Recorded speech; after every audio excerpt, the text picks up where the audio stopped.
नमस्कार, मैं आकृति और आप देख रहे हैं इंडिया पब्लिक खबर। 5 राज्यों के चुनावों में असम, बंगाल और तमिलनाडु में मिली बुरी हार के बाद आज दिल्ली में इंडिया अलायंस के सदस्यों का महाजुटान हो रहा है, जिसमें शामिल होने के लिए बंगाल की पूर्व सीएम ममता बनर्जी दिल्ली पहुंच चुकी हैं। इंडिया ब्लॉक की बैठक में 23 दलों के नेता शामिल हो रहे हैं, जिनमें कांग्रेस अध्यक्ष मल्लिकार्जुन खड़गे, नेता प्रतिपक्ष राहुल गांधी, टीएमसी नेता ममता बनर्जी के साथ साथ शिवसेना यूबीटी प्रमुख उद्धव ठाकरे, समाजवादी पार्टी के चीफ अखिलेश यादव और आरजेडी नेता तेजस्वी यादव शामिल है। तो वहीं आप और डीएमके ने मीटिंग में शामिल नहीं होने का फैसला लिया है, लेकिन इंडिया ब्लॉक को फिर से एकजुट करने के लिए हो रही इस बैठक से पहले ही इस महागठबंधन को एक के बाद एक कई बड़े झटके मिल चुके हैं। सबसे पहले तो डीएमके ने इस बैठक से दूरी बना ली। डीएमके ने तो इंडिया अलायंस से खुद को अलग करने की भी घोषणा कर दी। उसके बाद सीपीआईएम और जेएमएम भी अब गठबंधन की सबसे बड़ी पार्टी यानी कांग्रेस पर बिफरे हुए हैं। जहां एक तरफ राहुल गांधी बार बार विपक्षी एकता पर जोर दे रहे हैं, तो वहीं अब सीपीआईएम ने कांग्रेस को पुराने आरोपों की याद दिलाते हुए विपक्षी एकजुटता को नुकसान पहुंचाने वाले बयानों पर कड़ी आपत्ति जताई है।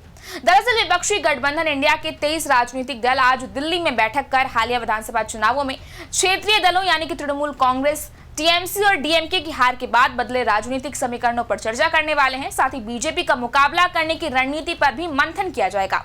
इस दौरान आपसी मतभेदों को दूर करने का भी प्रयास रहेगा। विपक्षी दलों के शीर्ष नेताओं में कांग्रेस के राहुल गांधी और मल्लिकार्जुन खड़गे, टीएमसी की ममता बनर्जी, समाजवादी पार्टी प्रमुख अखिलेश यादव, राष्ट्रीय जनता दल के तेजस्वी यादव और शिवसेना यूबीटी के उद्धव ठाकरे के अलावा वाम दलों और छोटे दलों के नेता भी राष्ट्रीय राजधानी के संविधान क्लब में हो रही इस बैठक में शामिल होंगे। हालांकि बैठक से पहले सीपीआईएम ने कांग्रेस को खूब खरी खोटी सुनाई है। कांग्रेस महासचिव जयराम रमेश ने सोशल मीडिया पर जारी बयान में कहा था कि 23 राजनीतिक दलों ने बैठक में शामिल होने की पुष्टि की है। उन्होंने कहा कि बैठक में शामिल नहीं होने वाले दल भी मोदी सरकार की नीतियों का विरोध करते हैं और संविधान, लोकतांत्रिक संस्थाओं और मताधिकार से जुड़े मुद्दों पर विपक्ष के साथ खड़े हैं। उन्होंने दावा किया कि इंडिया अपनी विविधता के बावजूद एकजुट है। उधर डीएमके ने साफ कर दिया था कि वो इस बैठक में शामिल नहीं होगा। ये विपक्षी रणनीति के लिए एक बड़ा झटका है। अब देखिए, यहाँ विपक्ष की इस चिंता के कारण संसद का गणित भी है। याद हो कि इससे पहले परिसीमन से जुड़े संविधान संशोधन विधेयक पर लोकसभा में सरकार के पक्ष में 298 वोट पड़े थे, जबकि विपक्ष के 230 सांसदों ने इसके खिलाफ मतदान किया था और 2/3 मेजोरिटी नहीं मिलने की वजह से ही सरकार ये विधेयक पारित नहीं करा सकी थी।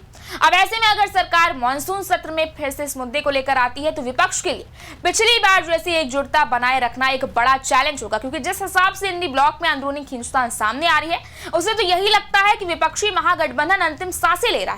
इसी कड़ी में आज इंडिया की दिल्ली में बैठक से पहले ही सीपीआईएम ने कांग्रेस को उसके पुराने आरोपों की याद दिला दी। सीपीआईएम महासचिव एमए बेबी ने कांग्रेस अध्यक्ष मल्लिकार्जुन खड़गे को एक पत्र लिखकर कहा था कि उनकी पार्टी इस बैठक में शामिल होगी और राज्यसभा सांसद जॉन ब्रिटॉस इसका प्रतिनिधित्व करेंगे। हालांकि उन्होंने केरल चुनाव के दौरान कांग्रेस नेताओं द्वारा सीपीआईएम और बीजेपी के बीच कथित समझौते के आरोपों पर आपत्ति जताई। बेबी ने कहा कि राहुल गांधी, प्रियंका गांधी वाड्रा और मल्लिकार्जुन खड़गे ने चुनाव प्रचार में पिनराई विजयन और प्रधानमंत्री नरेंद्र मोदी के बीच समझौते की बात कही थी। उन्होंने इसे विपक्षी एकता के लिए नुकसानदायक बताते हुए कहा कि बीजेपी और आरएसएस के खिलाफ संघर्ष में सीपीआईएम के कई कार्यकर्ता शहीद हुए हैं, इसलिए ऐसे आरोप निराधार हैं। इधर इस महा बैठक से पहले ही सियासी पारा भी चढ़ गया। इंडिया अलायंस की मीटिंग से पहले ही राजनीतिक माहौल गर्मा गया और इसके केंद्र में है leader of opposition Rahul Gandhi. जहां दिल्ली में बैठक से पहले ही राहुल गांधी के खिलाफ जगह जगह पोस्टर लगाए जा रहे हैं और हैरानी की बात यह है कि इन पोस्टर्स में राहुल गांधी के ही साथियों के बयान है।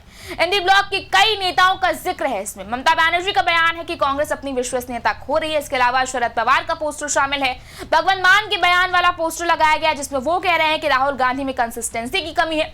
उधर डीएमके भी इस पोस्टर वॉर से दूर नहीं है। डीएमके नेता उदयनिधि स्टालिन का एक पोस्टर लगाया, जिसमें उनका बयान है कि 20 साल से ज्यादा समय तक कांग्रेस हमारी पीठ पर बैठकर आगे बढ़ती रही और आज उन्होंने हमारी ही पीठ में छुरा घोंप दिया। अब देखिए, जिस हिसाब से इंडी ब्लॉक में लगातार ये खींचतान, ये टकराव सामने आ रहा है राहुल गांधी के खिलाफ, जिस तरीके से, चाहे फिर वो केजरीवाल हो, ममता बनर्जी हो, बात करें आप एनसीपी शरद पवार की, डीएमके की तरफ से जैसे मोर्चा खोला गया है, ऐसे में अब बड़ा सवाल आज ये है कि आज हो रही बैठक पर तो सवाल उठ ही रहे हैं, साथ ही इंडिया गठबंधन का अस्तित्व भी अब सवालों के घेरे में है।